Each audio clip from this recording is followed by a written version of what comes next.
See, how's everybody doing today? Doing good. Good morning, John. Hey, Brandon, how are you doing? Well, excited. Yeah, Day two. Here we go.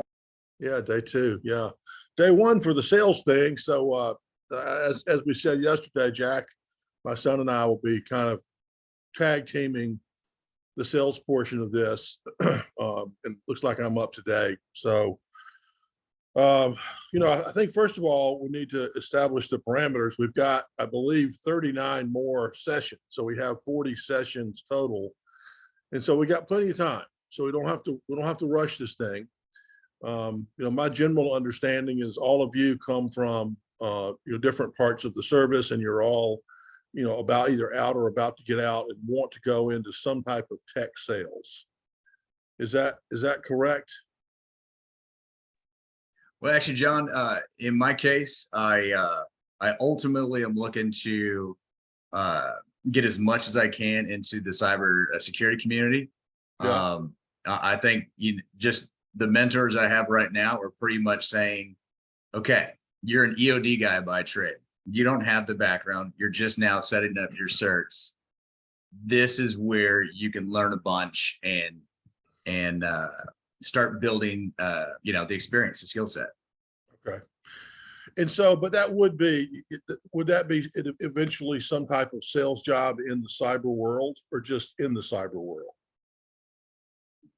Well, that's a good question. To be completely transparent, I'm learning actually what I want to do, today. Okay. And Okay. so I'm definitely excited to be here and learn about CloudHound. But I guess that remains to be seen. Okay. Okay. One thing I know in my career, I've definitely been selling myself and my unit for years. So Yeah.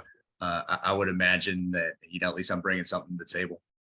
Well, I've got a sixth sense for salespeople, and I declare you a salesperson. Here we go. Oh, I figured I had to say that, or you might blow me up. Brandon. So, how about anybody else? Tell me about your goals. Let's start with Jethro. Why don't you tell me what your goal is from this session here? Jethro's our recording guy, so he's Okay. just going to do the background. Okay, Colton.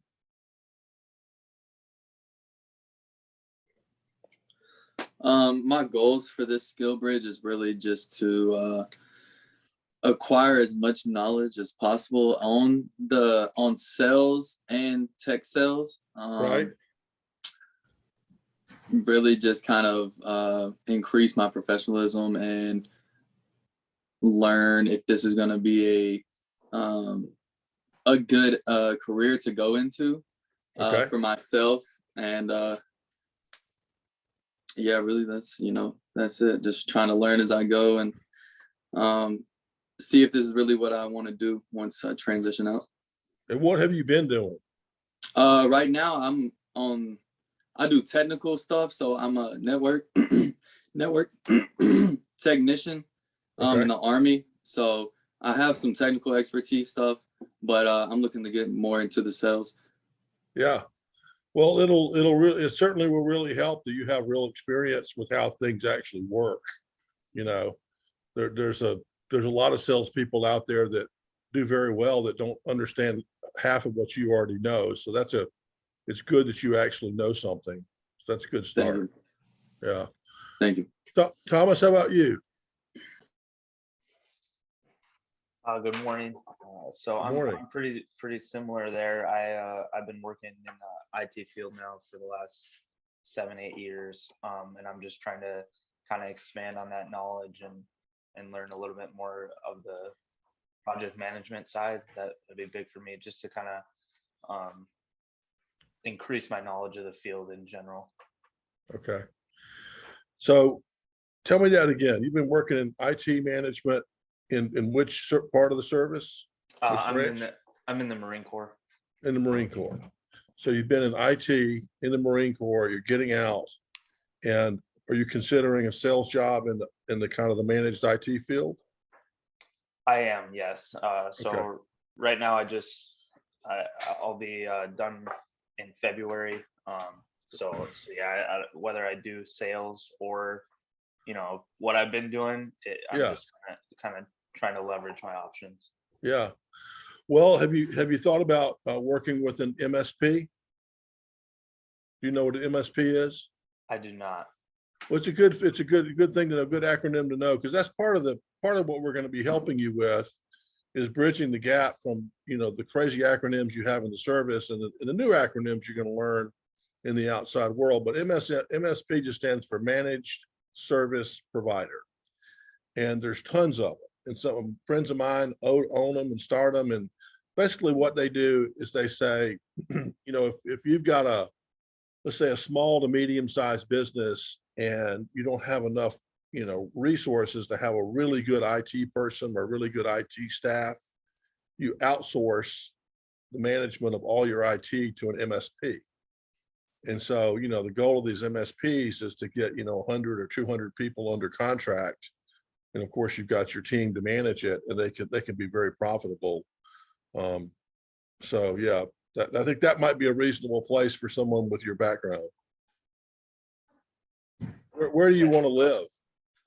So I'm in the Twin Cities in Minnesota right now, and I'm hoping to stay here. Okay. So Well, you that's could cool. start, you know, we'll give you some assignments every day. You could start your homework before tomorrow, with just look up what some of the MSPs are in town, Okay. you know, and start to take a look at those, because those are great little companies, or can be. And with your skill set, they'd probably want you. Awesome. Okay.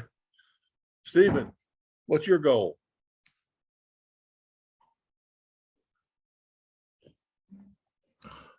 I'm here. I just needed to unmute myself. Yeah, it's a Of pleasure to meet you, John. Thank you so Sure. much for spending time with us. So course. I'm actually a transitioning Army chaplain. And what I'm looking to do is get into some sort of technology sales. I'm most interested in the medical community, the medical industry.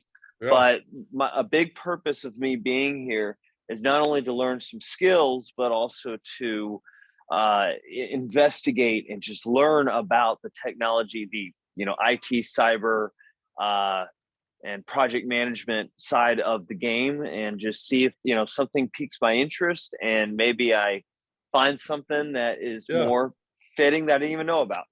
Yeah. So why would you be interested in medical? A lot of the reasons for medical is I really am passionate and excited about things that help people live better and healthier and happier lives. That's a big part of my role here. So I think I can get behind either something pharmaceutical or some sort of device or even medical supply. I think I can get behind that. But the other side of it is when we go to war, I'm seated with the medical trauma team. So I have my toes have been dipped in the water of the medical community in my previous role. So I think it's relatable. Okay. Well, that's a very good answer. And certainly I mean, I would consider medical today, particularly on the device side, to be a technical sale. So I mean, it does fall under what we're talking about. And I have friends that are in the field that are doing, pharmaceutical sales, and friends that are in the medical side or the device side.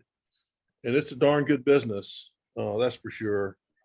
And you have to really, in that kind of role, particularly the device side, you're kind of a medic almost, and you're in the hospital room advising the doctor how your shoulder thing works, So it's a hands-on deal. That's cool. All right, we look forward to helping you with that. Let's see, is there anybody else? I'm looking here. Yeah, there's a lot more people. Okay, Mark. Yes, good morning, Mr. John. Thank you for your time and for this opportunity. So my goal in this one is to develop my confidence and kind of learn the business that revolves in tech. I'm like the same like Brandon too. I'm a lab technician, been 10 years in the Army with top secret clearance. mostly it's a different field compared to the tech, but I'm always like kind of like I want to change my career path or career goals after I'm getting out in the army. At the Yeah, same time, I'm a self-taught, like I always love to learn. I read, do some research, and I'm a self-taught person. And most of the time, like all those personal experiences in terms of tech, I'm doing my own personal experience, kind of like I'm setting up my own router, my home router, and my whole yeah, smart systems inside. yeah, So with regards to, I got my CompTIA Sec Plus. So pretty much in experience size, like a more like a hard skill that they know that kind of like the employer's looking. I don't have that one, but at the same yeah, time, what I do have is, I guess it's more like a knowledgeable, or like I'm willing to be trained, like I'm knowledgeable in that kind of sense, in which yeah, like I know it's like right now it's more like I'm going through more research about AI and artificial intelligence, in yeah, which more like a disruptive technology, in which yeah, like all of those, even businesses, government, that's where the trend is now. It's more like a smart decision making in terms of sales, marketing, increasing the profit to the company. So I'm more like looking on a business standpoint also. Hopefully that's, it will I will improve, or at the end of this process I'll gain something that I can use out there, or makes me more or add value to what I have right now. good, good. Tell me one more time. First of all, is it Mark John or just Mark? Just call me Marv, sir. I have Okay, like my official birth certificate, two names, but okay, okay. And then what is it that what are you trained up in the service? What have you been doing? So I work in BSL-3 and BSL-4, mainly as a lab technician. We work on developing vaccines, Okay, usually we experiment with biological select agents and toxins, tier 1, yeah, Ebola, all those high level stuff. And then yeah, we try to like develop or culture like the virus and microbiology. So yeah, all of you see project management at the same time too. So it's like a combination of a mix up, which is right now I'm a little bit also kind of in a dilemma or predicament, because transferring it wisely to the tech world, kind of like in a different like realm. right. I'm into my experience is even more in biological stuff, which we're Well, like right now. quick question, not to get too far ahead of ourselves, but would you be willing to stay in that field and kind of be in sales in that field? I don't mind right now. To be honest, it's like I'm just trying to accept whatever's in front of me right now and willing Okay. to be. I'm not closing any doors or any opportunities. Well, just, I'm Just just, positive. I'm saying this, Mark, is kind of a lesson to the whole group. Whenever possible, you want to stay connected to what you already know. You already know, you've worked in the lab, you know about the viruses, you know, you have a network of people in and out of the service. And, I'm not saying you can't just say, I want to do something completely different. You can, but it's so much easier if you have that story, that I worked 10 years in the lab working on viruses and now I'm going to sell them, kind of on the outside. But anyway, we can keep going. I like that story of connecting whatever you've got in front of you. It makes it easier to get that job when you have a good story. Does that make sense? Okay.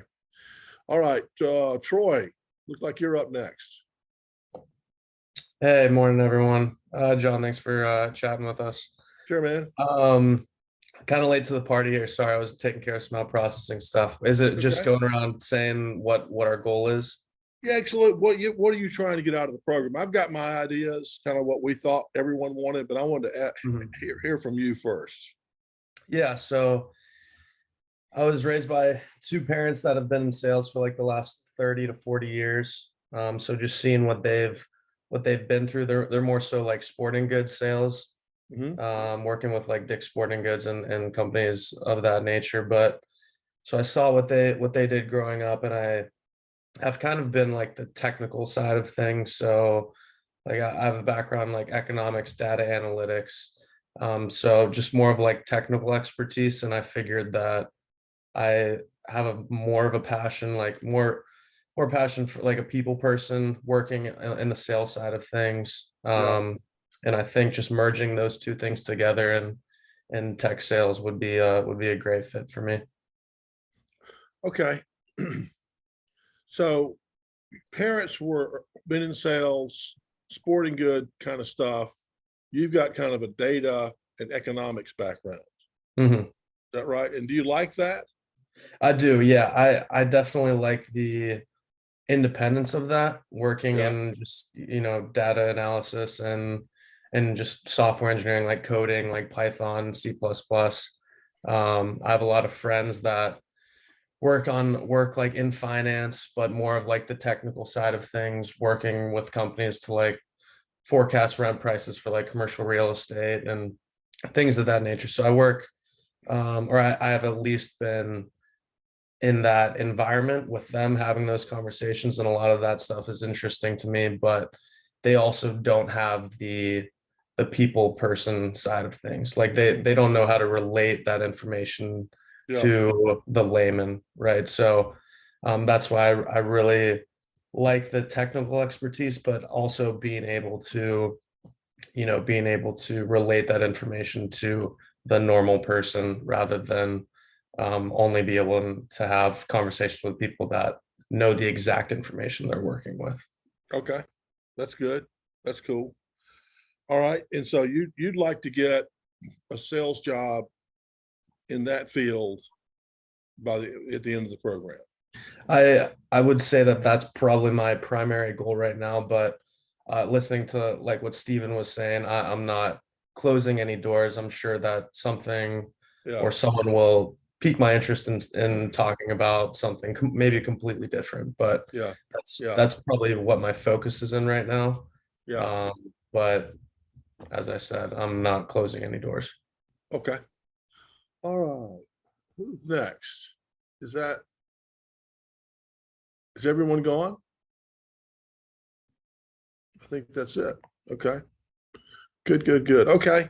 Well, thanks for sharing that with me. Our what we've been told to do is to try to help all of you find tech sales jobs that match up to what you want, by the end of the program. That would be a home run. If every one of you guys said, I want to do this kind of job, this kind of field, and you had an offer, before the 8 weeks is over. So that's what we'd like to help you do. And along the way, I think, since most of you, been in the service and haven't been exposed to a lot of sales, we can help you with some sales 101 and kind of basic level stuff and get you more comfortable with what sales actually is. Because I think a lot of what we think sales is stuff we've seen on television, used car salesman and, Glenn Gary, Glenn Ross, and of course, Tommy Boy, and, some of the great sales movies of all time. And that's not what it's all about. Sales, the level you're talking about is a very professional business where you're kind of part salesperson, part customer service, part project manager, part, therapist. You have to be very good at kind of controlling the whole situation to get what you want. So that's our goal. And of course, we have a soft spot for any veterans. We want to help you any way we can as well. So let me start with just one basic thing I want you to think about for tomorrow, and then I'll get to some just basic sales stuff that we can start with. But I can't tell you. I mean, I have hired. I've got a sales training company, and I've trained hundreds and hundreds of salespeople and hired a bunch of them and trained them, and so I've got a lot of experience. And there's three kinds of sales jobs you can get. One is a terrible job, like one that you hate. You hate your boss. They're not paying you like they said they would. They're not giving you any leads. It's so bad that you quit and you go do something else. So that's one kind of sales job you can get. We don't want you to get that one. One is where you're perfectly matched up to the industry that you like. Okay. So you're in the field that you really love. You're working for a company that you like their values, you like the size of the company, You're selling a product that's kind of, the kind of sales cycle you would enjoy. You're hanging around the people that you like in this industry. And it's a perfect fit. And so you're going to move forward and you're going to grow with this company or grow in the industry and you're going to do great. And that's what we're shooting for. But there's a third kind you can get. And this is what we have to really be careful for. And that's where you just get a job and it looks okay and they're paying you okay, but you don't really like it. So you don't really feel fulfilled. It's kind of a neutral feeling. But the longer you stay in it, the more stuck you get to it. Okay. So you're just stuck there. They're promoting you. You're making more money, but you don't like it. You don't like the industry. You don't like going to trade shows. You just hate it. You do it for the money. And, we all have to do something for the money every now and then. But our goal here, since we have 8 weeks, is to figure out exactly what you do want. What would make you happy and fulfilled, for the rest of your working career? What does that look like? And so if you want to just put down some stuff to filter, and we can talk about it again tomorrow, is first of all, what geography? So some of you might say anywhere in the world. That's fine, if you want to say that. But most of you, like me and like my son Jack, we grew up in a certain place and we kind of want to live here, with our friends and our football team and our family and all that stuff. And so figure out what geography. And the reason it's important is because we're going to start to use it to filter who you're actually going to try to get a job with. Okay. We're not going to try to get a job with everybody. We want to try to get a job with just a few companies that match us perfectly. The second thing is, what industry do you like? Let's just say, I've seen so many happy people. I've got a friend who used to work for me, and for me, I think my job was kind of a neutral job for him. He wasn't put on this earth to sell software. He was just okay at it, didn't love it, but I really liked the guy. He finally switched and went to work for his alma mater, which is Clemson.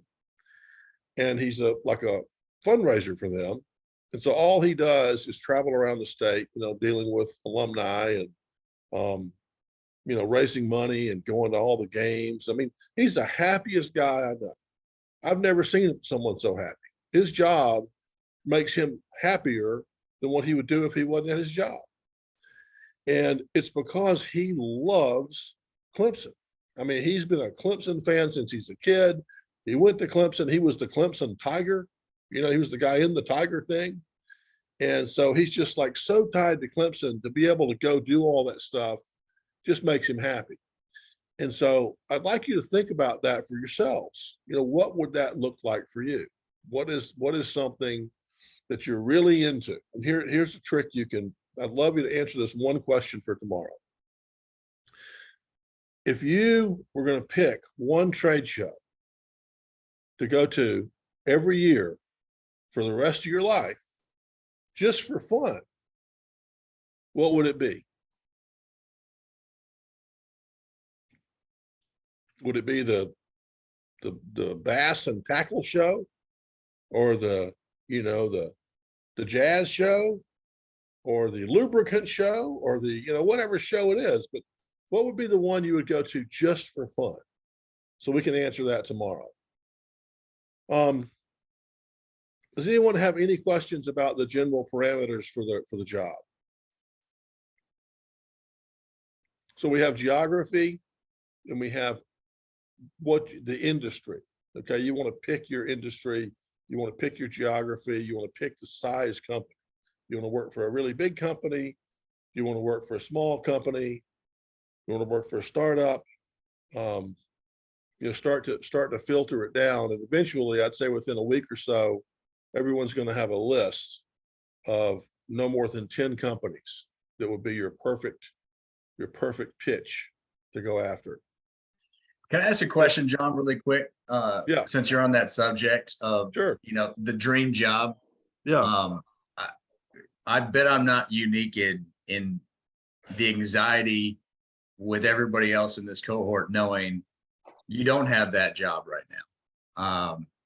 And, if you're lucky enough to retire like me, okay, you've got that pension coming in, and now you're looking to fill on the backside, keep your way of life, et cetera, maybe even improve it, hopefully. Yeah. If you were us and you're in that job search and you're looking, do I like this job? And also the materialistic side of things, this is the salary, it is a salary. It's not based on only what you can sell. I guess I'm asking for advice. How would you balance that? You mean how much you love it versus how much they're paying? Yes. And I guess I'm not trying to convolute it. I guess we're all hungry to get in the civilian workforce, Yeah. and that next opportunity may not be the dream job. Especially if you're getting to that point where, okay, my service is going to stop paying me now. I'm retired or I'm separated. Yeah. Bills are Yeah. due that next first, Yeah. Yeah. So I guess we're all going to be different on that.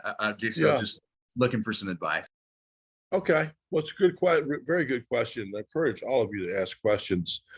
Well, first of all, I would say let's all agree that we want the job that fulfills us.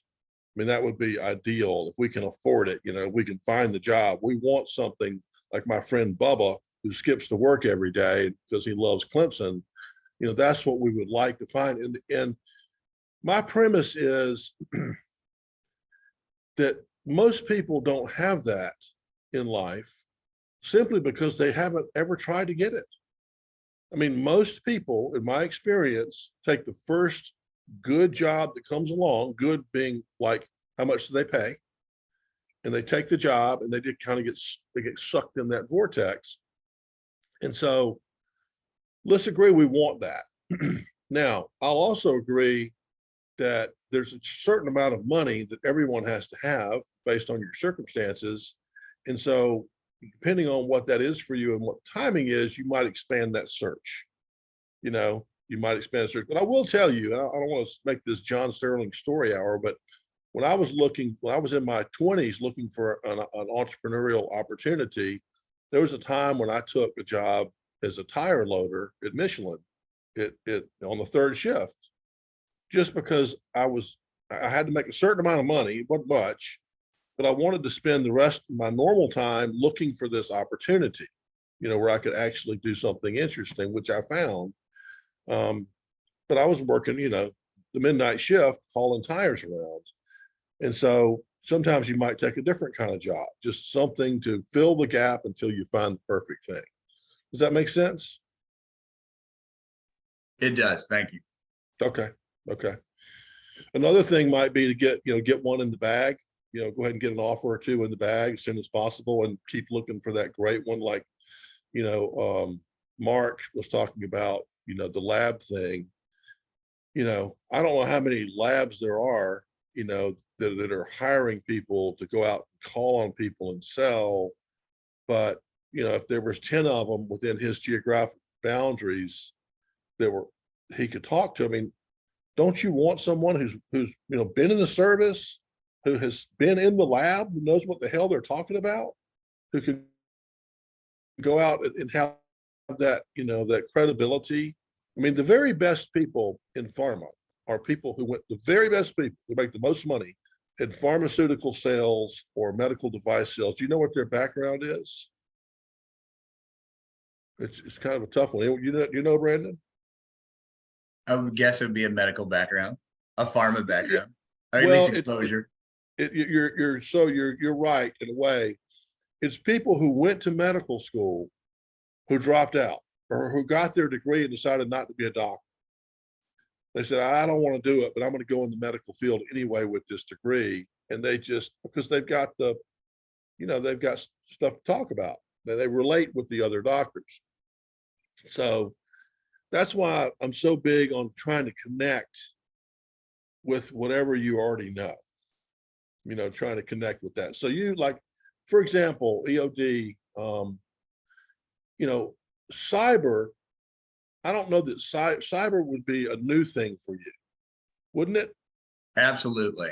Okay, and you can do it. I'm sure you can do it, but wouldn't it be easier if you went to work for one of the companies that sold EOD stuff to the civilian community? It would be, but I know some brothers that are out there doing that, and I haven't met one yet that is happy. Okay. And it is an extremely travel intensive job. And Okay. I'm thinking that's why it is. You know, most of us military members, and your son, a lot of deployments, right? Yeah. So they're hoping probably to travel a little bit less. Obviously, every job is going to come with that. Yeah. Those must needed trips, those mandatory Well, trips. Again, there's nothing, if you need to, for whatever reason, it's okay to switch. It's just easier if you don't. It's easier. Okay, so for tomorrow, one trade show. That's going to be our thing tomorrow when we talk. What is our trade show?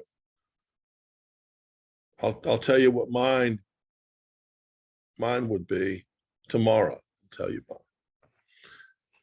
mine. So any other questions about picking your industry? Okay, we're going to talk a lot more about that.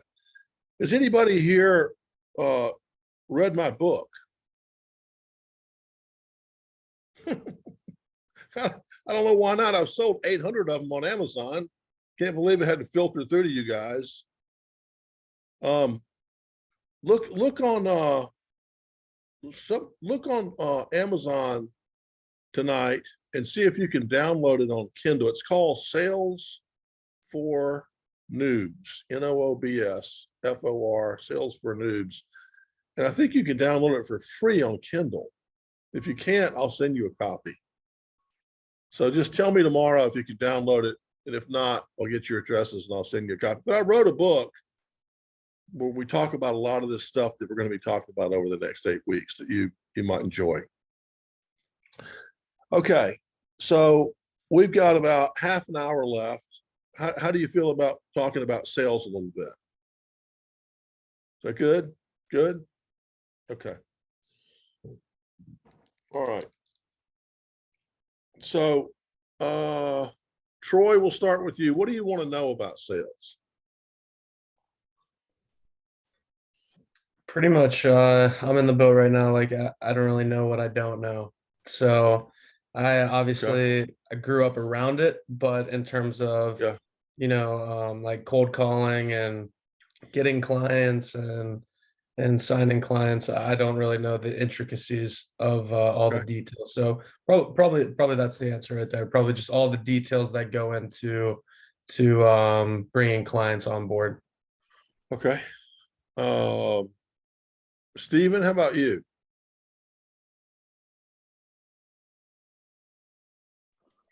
I had to unmute me again.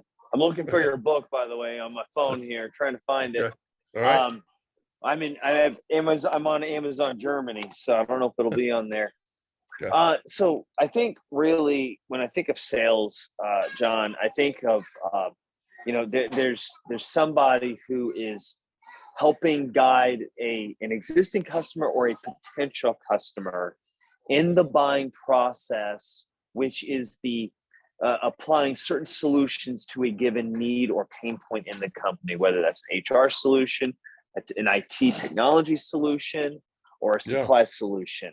And the job of the sales rep, and what makes a sales rep is there are automated things, right?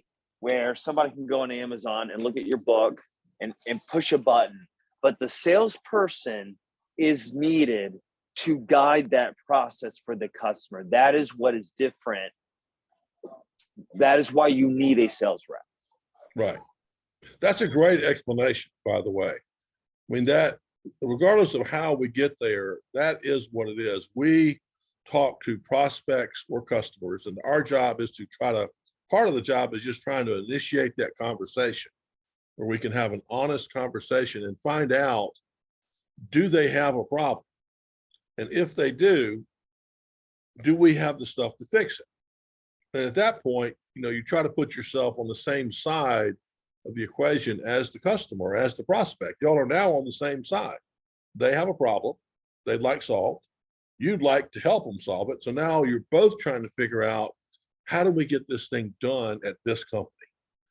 So that's kind of the second half of the sale, is once you kind of agree it makes sense, how do you get it approved? How do you get, the CFO or the CEO or someone to sign off on it? So, there's different parts to the sales cycle. And I'll tell you, one of the things about selling is most people associate salespeople as people who, they talk a lot. They gift of gab and they talk. Well, good news. That's the last thing you want to do. It's the last thing you want to do. None of you seem like you have, that you talk too much either, by the way, which is great. You want to be sincere and you want to try to initiate these conversations, and then you want to ask a lot of questions. You ask a lot of questions to find out what the problem is. And one of the mistakes I can help you avoid that people make all the time is when you start talking to a prospect or a customer about about you and what you've got, is people get nervous and they start talking about their solution. Like just immediately, we've got this pretty little thing, we've got this software package, we got this virus enhancer, we got, whatever we got, we start just telling them all about it. And that just bores the heck out of the prospect. They don't want to hear about whatever you've got. They don't want to hear anything about you or your company or your anything. They want someone who gets them, who understands what it is they're going through, what their problems are. And then if you're the one who uncovers that emotional problem that they have, then they want to buy from you. They don't know what you have yet. It's crazy. So, yeah, Steve, I see you're nodding your head because you've probably seen this before. Maybe this is part of what being a priest is all about, finding out the problems. But yeah. But that's in a nutshell. That's what sales is. And I'll give you any questions about that kind of big picture. Does that make sense to you, Colton? Yeah. Okay. So let me talk to you about the different parts of the sale. And you can, if I knew how to use the whiteboard, maybe I'll figure that out by tomorrow. But the very first part of the sale, I call it like let's just say introductions or chit chat. So you meet somebody, you're in there for a meeting, or you have a scheduled phone call with them, and you're like, oh yeah, Steven, so you're in Germany. Wow, how's that? How long have you been there? When are you coming back? What do you do there? What's your favorite food? Have you had the schnitzel? There's a lot of stuff we could talk about. So there's just a certain pattern that should go back and forth that's just completely nice and pleasant. And you're just showing you have some interest in them personally. You're not just a business jerk. But here's the big but. Don't let it go on too long. Okay, it cannot go on more than, I'd say, 4 to 5 minutes, because it's easy. Once you start this back and forth, and I find out that Steven's from, North Carolina and I'm from South Carolina, and I go to Greensboro and he goes to so-and-so and he just knows my Aunt Nancy, and, one thing leads to another. We've been doing this for 30 minutes. So it's an easy thing to do, I'm telling you, but just make sure that you do some soft, going nowhere, pitter patter at the beginning, but make sure you don't do more than, 4 or 5 minutes. In 4 or 5 minutes, you want to switch over to what I'll call the upfront contract. This is incredibly important part of being a salesperson. So at this point, after the pitter patter, I would say, I would change my voice. I'd probably sit up a little bit and I would say, well, Steven, we only have 45 minutes now for this. Why don't we go ahead and get started? Is that okay with you? And so I've now changed, I've kind of taken over the call. I'm in charge nicely, but I'm leading, I'm pacing the call. Is it okay with you to get started? He goes, yeah. I say, great. So and then this is where we do the contract. So first of all, we had 45 minutes. We've already used 5. We got 40 left. Is that still good with you? And he goes, yeah, that's good. And he thinks it's nice if he would ask that. Or maybe he says, no, it's not good. I've got to go pick up my daughter. Can we do 30 minutes? I say, no problem. That's why I asked. So boom. Then we say agenda. Okay. So T is for time. The acronym is TACO, T-A-Q-O. So we've got the time established. We're now on A for agenda. And this is really important. Okay. So you already have your agenda written down. You know exactly what you want to check off the list during this remaining 40 minutes. We're not just going to be going back and forth about Schnitzel and Greensboro. Okay. We got an agenda of things we're going to go through.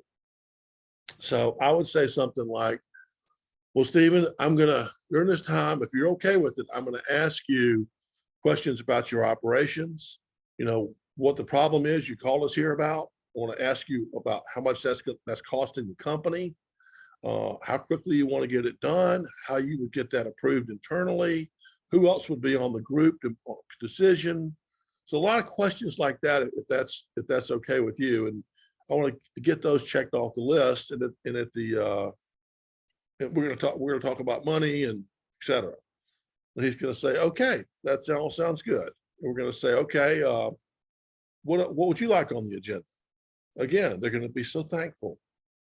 Oh, that's nice. I don't really have anything, but that's okay. Just go ahead. So 2 times now we've been nice and that they appreciate it. And then we get to Q, which is questions. And this again covers some of the same ground, but we want to ask again permission. We want to say, I want to make sure you're okay, that I'm going to ask you questions about the company payroll and about money and return on investment. And if you're comfortable spending, I'm going to ask you when you might be able to get the thing if you want it. And so you're kind of pre-closing with the prospect in a very nice way. You're getting permission, you're throwing it out there, and they're going to saying yes, yes, yes. So who wants to take a stab at why I would do that ahead of time? Why would I get permission? So I'll take a stab at it real quick, Okay. if I may. Okay. So I would say that I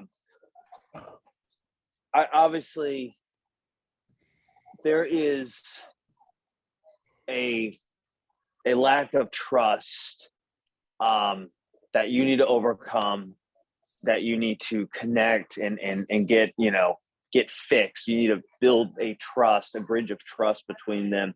If you set time and some of the different things we're going to do, hey, I'm going to ask you some questions, then it's understood as you're going through that. It's not a shock, it's not as uncomfortable or whatever. Yeah. And quite frankly, you said, hey, I'm going to do this thing. Then you do it. So now you're showing, hey, I'm reliable. You can rely on me. I'm trustworthy. Yeah. And you go through the sales process and you build little steps to that final close. So it's not just, hey, here's a thing to buy. There's a long bridge of tracks to that point. Yeah, that's exactly right. That's exactly right. And, I mean, I don't think I have much to add to that, except when we're saying we're going to ask you for the order, if it makes sense, then that almost counts as one time we're asking. And so normally you have to ask, 3, 4, 5 times before they kind of loosen up to the idea that they might say yes. Because in general, if you ask somebody in general, hey, do you want to buy this? In general, they're like, no, because if we all were conditioned to say yes, none of us would have any money. So I mean, it takes a while to kind of get them used to it. So we have now time, we've got an agenda, we've got permission to ask these questions. Now, what do you think the O stands for? The O stands for outcome. And so again, we want to agree with the prospect on what we want the outcome to be. And I usually say, so just to make sure we're on the same page, what we're looking for at the end of the call is that we've asked enough questions that we know together, is this something worth pursuing? Something that we should work on together? If so, we're going to set a time for next week to get back on the horn or meet in person or do a proposal review or something, whatever we feel like saying, but we're going to agree on that, or we're going to agree that it's just not a good fit right now. And so we're not going to start pestering you every two weeks, asking you if you want to talk to us again. So we really want to figure out, if this is real or not. And I'm telling you, again, you won't believe it, but people are just amazed when you say that. They say thank you. They say thank you because what they're used to is salespeople calling them up going, hey, can you give me an order today? What do you think about this week? What about next week? And they just kind of pushy. So that one thing there, the taco, can really help you. And I do it every time. If I'm going to see a business friend, even if I'm not selling anything, I'll bring, my agenda with me of things that I want to make sure I cover with the person, and they'll see it. I have a little note card right there. I'll say, I brought this because I want to make sure I cover these things. So does that make sense? They're good? Yeah. Okay. So that gets us through bonding rapport, gets us through upfront contract. The next piece of the process is you would say, again, if I'm talking to Stephen, I would say, well, Stephen, okay, now that we've got all that taken care of, let's go ahead and get going. So the big thing I want to ask you is, tell me where you are today in with your company, with your process, with your whatever you're doing. Tell me where you are today, and then describe where you want to be. Let's figure out, what the gap is here that we're working with. And again, I'll ask Brandon. Brandon, what do we do if he says there's no gap? Sorry, John, I was taking that note. What do we do if they say there's no gap? Yeah. Like no gap in our impression of their buy-in and theirs? Well, if we say, tell us about where you are today in your company and where you want to be, let's look at what that gap is. And he goes, oh, we're fine. There's no really gap here. Well, I guess to stay on the softer side of things, I don't think I would make them feel threatened by saying, okay, this is what that gap means for you. And, for pitching cybersecurity software or something like that. The threats that they're open to, but maybe in a softer sense, and then try to get them in agreement, maybe that's not where they want to be. So how can I help you get to that end goal that you just stated?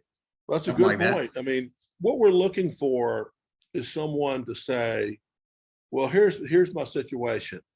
I've got, a 2-office company. We've got 27 people. We've got, one IT guy who's also our customer service guy. And we really don't have any type of, good, security for cyber. And so that's a pretty big gap, between nothing and where he ought to be. There's a pretty big gap. But if he said that we're fine, we don't, like that guy would say, we're fine, we don't really need anything. I think you're right. I think you might come back and say, well, okay, if you're fine, we don't need to do anything.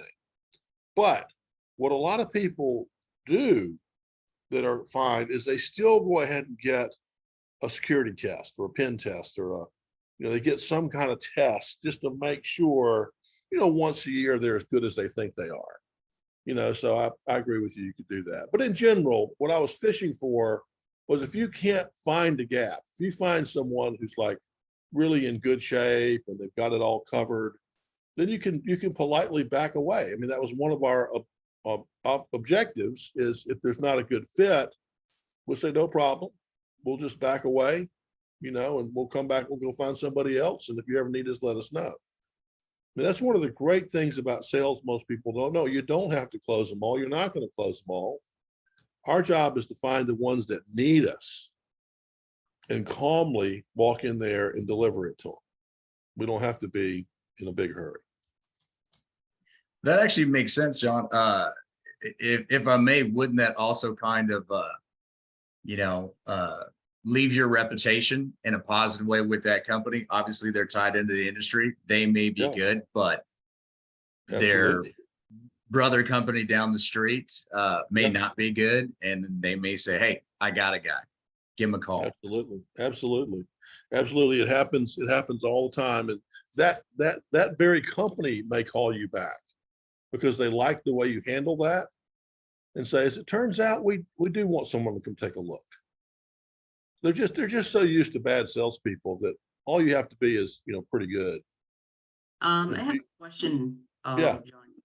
So just in case like that one, more refusal, can you also provide an offer for like more of like a microservices in which like you mentioned, like, okay, we can do some pen tester for like a period of 7 days, just trying to check your system out and Yeah. whatever you find, it's completely, you're not allowed to, I mean, you're not yet binded to purchase our product. You still have the options, whether it's just like giving you an option in which where when your system is down and more of like kind of like sets you up to be more like a prevention. Yeah. That kind of- Yeah, definitely. I think having some options to throw at them that are smaller ways for them to get started. My son Jack does it all the time. Like when he goes in to call on people about cybersecurity, it's so weird. I mean, they know they've got a potential problem. Everybody does. They read it in the newspaper, I mean, they see it. And then he goes to try to help them, and they're like, well, we're not going to do it right now. He's like, you got to be crazy. So anyway, he does the fallback position a lot, where he says, why don't we get you started with some phishing software, or, a pen test or something. So yeah, but that's the first 3 parts to call. We're gonna, the jibber jabber up front, the bonding rapport, the upfront contract, and then, the gap. I'll call it the gap. And there's 3 more. We can cover those. We can cover those tomorrow. So who's got questions as we close up today? Really quick, John, are we going to find out a little bit more detail about your company, CloudHound, throughout the weeks coming? Yeah, absolutely. It's actually Jack's company. I work with him a little bit, but so Jack will tell you all about it. And I'll just say this, it is fantastic. He's got a great company, and he works with some great companies that, provide just about every possible solution you can imagine. So he'll tell you all about this. It's pretty darn cool what he's done. And yeah, so we'll talk about that. And tomorrow, y'all are going to tell me if you can get my book for free on Amazon. If not, I'm going to send you one. And then we're going to let's do a test here. Colton, what's your one piece of homework for tomorrow? To find your geographic location and what trade show you want to go to for the rest of your life. Yes. So you're gonna tell us your preferred geo and the trade show. That's great. Good job. Anybody else have any questions? Okay. Yeah. Question. If like you're still like in that kind of limbo, you're still like, and now it's like a soul searching when you're trying to navigate this one. Yeah. But like I said, there's like a difference between having a realistic situation right now. Because I'm so recently I've been offered like kind of like in that same realm right now, more in biological. But at the same time, it's still like kind of like, because if I have an option or something like that, I would, like you mentioned that now you're like you give that question or idea, the trade show definitely completely opposite on what I have right now. But at the same time, kind of like I'm comfortable on this kind of realm, but at the same time, new ones it's gonna be coming in. It's gonna be more difficult. I don't know what's there. So it's kind of like I'm in that limbo right now. How do you find that kind of clarity in which you can have that decision that, okay, this is the route I'm gonna take. So whatever consequence or something along the way, I will bring it with me and, just let it happen. Yeah. Well, I think first of all, it's a great question. First of all, you have to know what the options are. So ideally, you'd say, my preferred path is to be let's say sell sporting equipment for Nike. But I know all about laboratory, so I could probably do better there. So let's look at what the paths are. If I go the Nike path, I can get this kind of job. If I go this path, I can get this kind of job.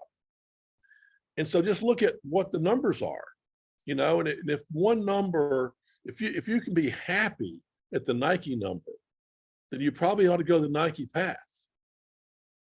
You know what I'm saying? I mean, the extra money's not worth it if you don't have to have the extra money.